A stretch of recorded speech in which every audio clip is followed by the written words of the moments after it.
All right, in today's video, I'm gonna be showing you a guaranteed technique to catch slot-sized redfish.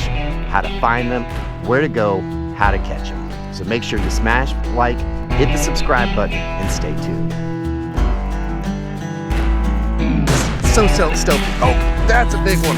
That's a big boy. Got one. That is a serious fish right there. Oh gosh. That was a heck of a first run. Redfish, red drum, puppy drum, channel bass. This fish has a lot of names, and for good reason. They're absolutely beautiful, coming anywhere from shiny silver to a golden copper color to bright orange like a pumpkin, with beautiful spots that are unique to every fish. And don't get me started on those beautiful iridescent blue tails. Now, to be clear, I'm not talking about bull drum in this video. Now, a bull red, a bull drum is a full-grown adult male, which behaves significantly different and is in different habitats than their juvenile counterparts.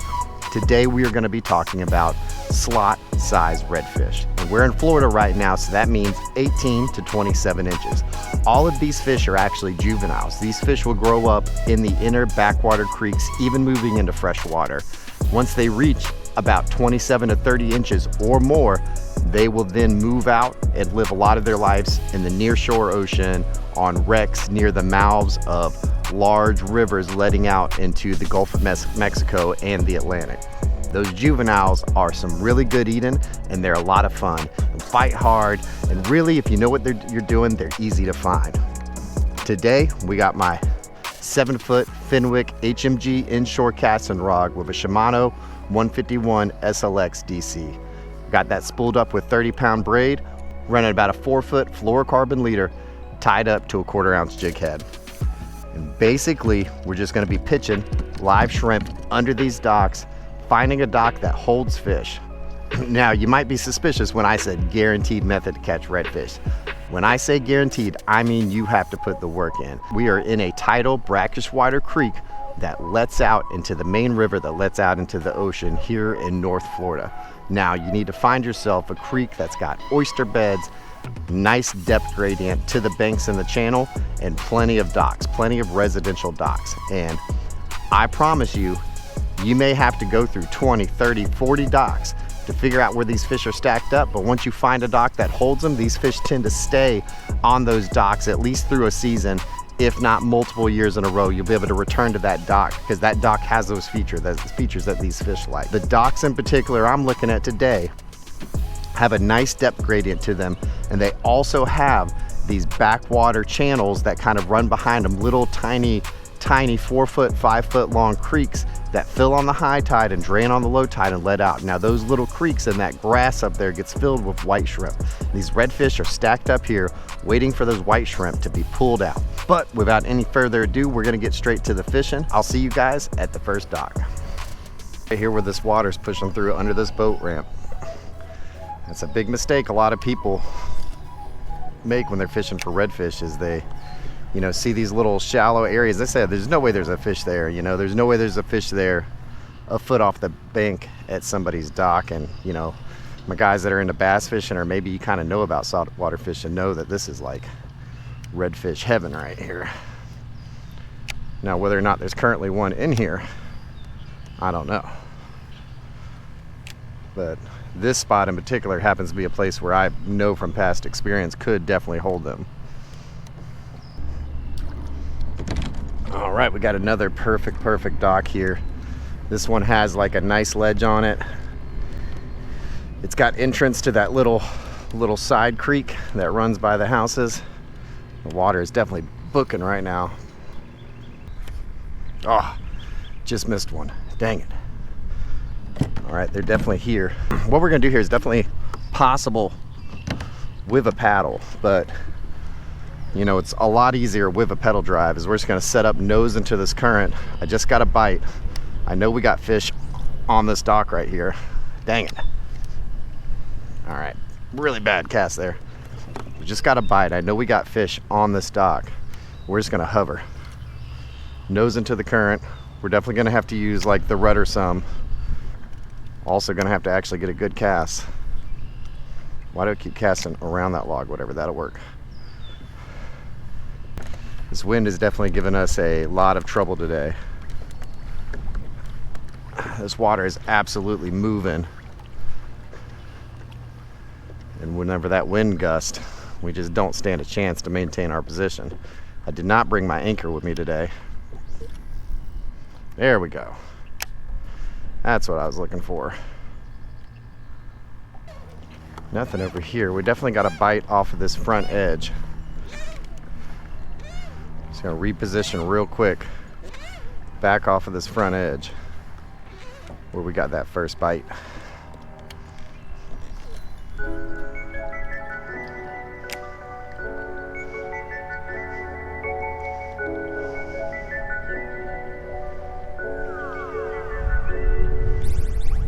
Got one.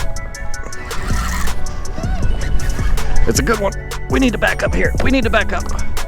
No, no, no, sir. Do not get me in that dock. He's pulling drag. Oh, yes. Nope, nope. Absolutely not. Muscle him out of there. Good. Good, good, good. And right there, we got a slot redfish. Let's get him on in the boat. Oh, man. All right, get up in here.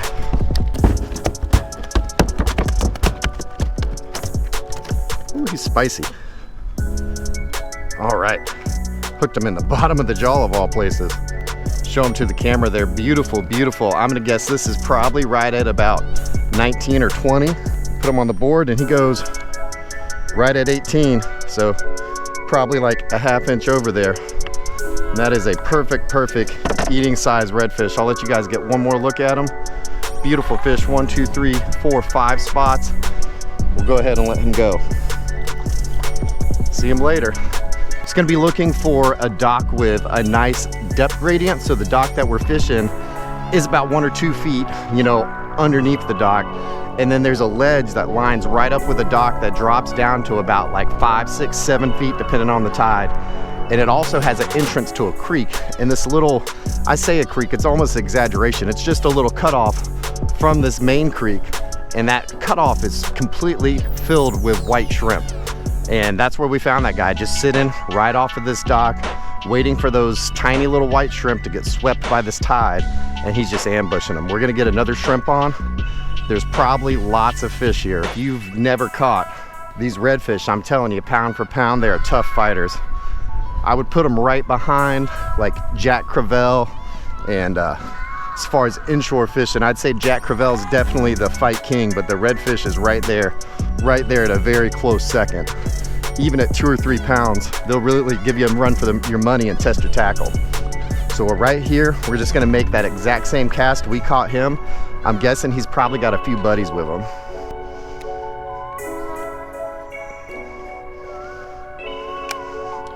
All right, we're just gonna paddle against the tide. Let that shrimp drift right back through that same area. Got one. Right there. And these guys will stack up. This guy's a little bit smaller than that first one. He's definitely undersized. Come here, little guy. All right. Little baby here. We're gonna hurry up and get a quick release on him. He's probably about 13, 14 inches. That would be a keeper in Georgia, but not here. You can go ahead and let him go. All right, so right back here, same dock. I'm telling y'all, if you know, you know, but if you don't already know, you find one of these slot-sized redfish, there's probably 20. So once you catch one, just keep getting back in there. And usually catching them will get the other fish even more fired up. Just got to be careful. Get you some good gear. Right now I'm running 30-pound. Got one. That's a better one. Better than the last one. Oh, we gotta get him away from this dock. Pop to the reverse. He's under the boat. He's under the boat. Woohoo! That is a good one. Yeah, definitely bigger than that first one. There he goes. He's probably got cut out of the exact same mold as that first fish. Go ahead, pop this hook out of his mouth, put him on the board. Woo! He's feisty. He's not ready for this. Here we go. Actually, he's a little short. A little short. He's just probably about a 1/4 inch shy of 18. So I can't remember whether the Florida slot is 17 to 27 or 18 to 28, something like that. But absolutely beautiful fish. Let you guys get a look at him. He's got that perfect iconic just one spot, and then that blue tail. Beautiful. And these guys fight so hard. But like I was trying to tell you guys when we hooked into them, whenever you come for these guys, they're close in the structure and they'll wrap you out. So really recommend, you know, at least a medium power rod or better, at least 20-pound braid or better. Right now we're fishing 30-pound braid, and we got that on a 20-pound fluorocarbon leader that's about 4 feet long.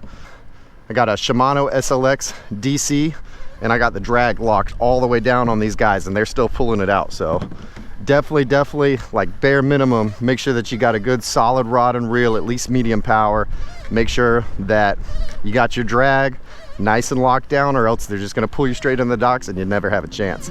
But it's really easy. Live shrimp, 1/4 ounce, 1/8 ounce, or a 1/16 ounce jig head. Right now I'm using a 1/4 because this water's really moving. That's all there is to it.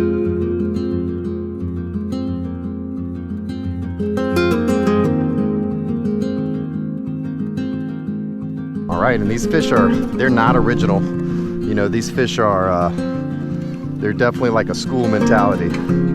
So all the other fish are gonna be right in that same spot.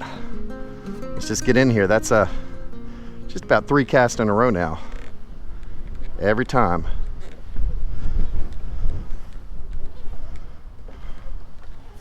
Whew. We just missed one. Just missed one. He was almost right underneath us.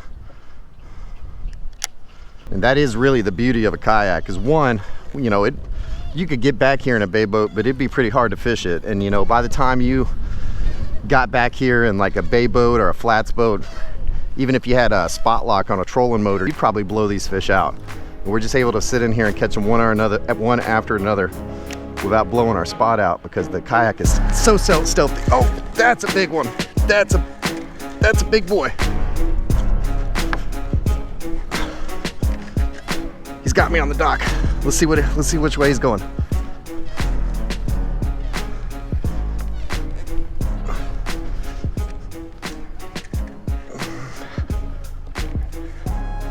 Come on, buddy, swim out.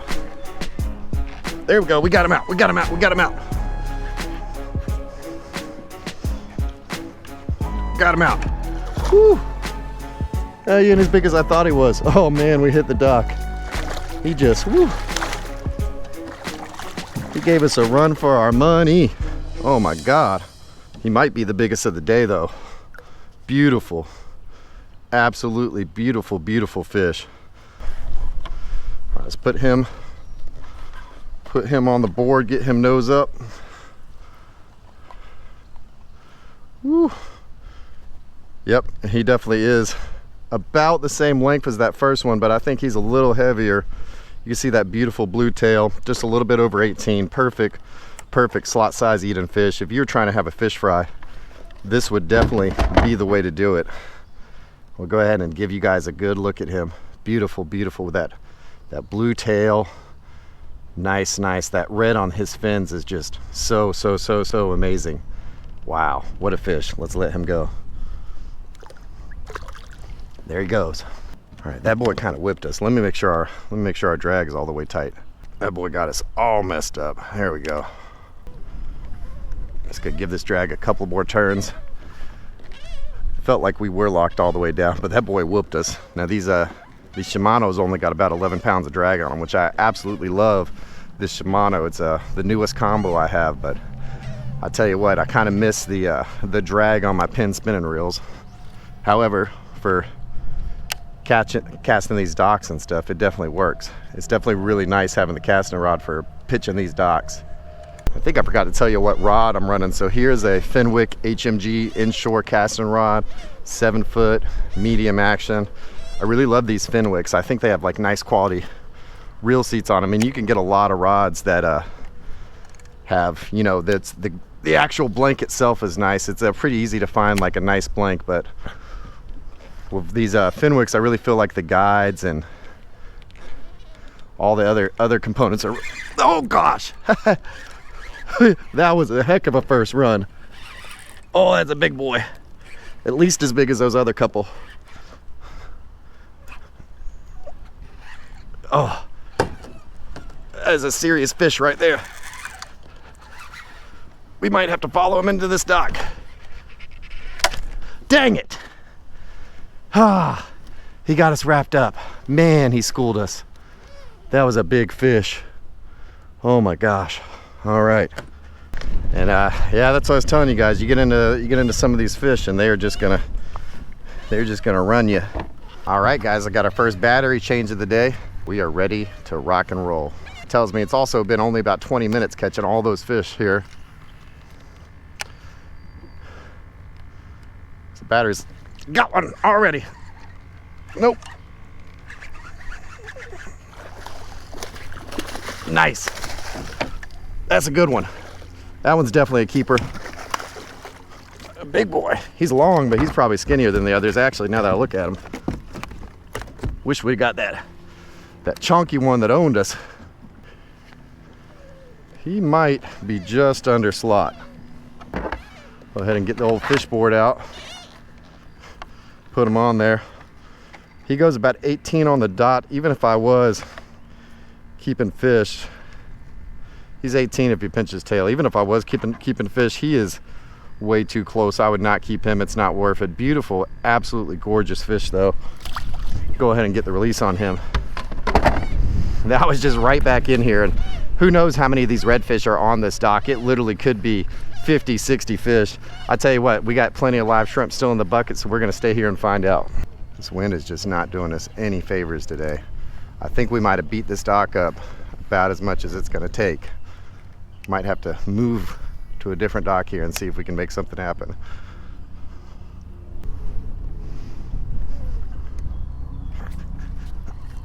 That's a good one. That's a good one. You can tell when you set the hook. Woohoo! He is literally running circles around us. Yeah. Nice one, nice one. Get on up in here. All right. Beautiful, beautiful, beautiful fish. Go ahead and get him on our board. He is croaking, so that's a boy right there. And he's got a past injury to his tail. Settle down, buddy, settle down. He's actually 17. He pulled hard though. He pulled real hard, so that's a just under, but what a fight. He's got that split tail there. Beautiful fish. Let's go ahead and let him go. All right, guys, I think that is going to wrap it up for the day. If you just take the couple little tips and tricks I gave you in this video, use this technique, I guarantee you'll run into some redfish. We managed to get a full limit of slot-sized redfish. It was an absolute blast pulling those fish out of the docks. It's a real battle. One of my favorite methods of fishing. If you're watching till the end, I really appreciate you. It's one of the best things that you could do for the channel. Don't forget also to like, comment, and subscribe. If you want to see a video of me explaining how to catch speckled trout in creeks whenever it's really cold, you can check this video out right here, and I'll see you guys next time out on the water.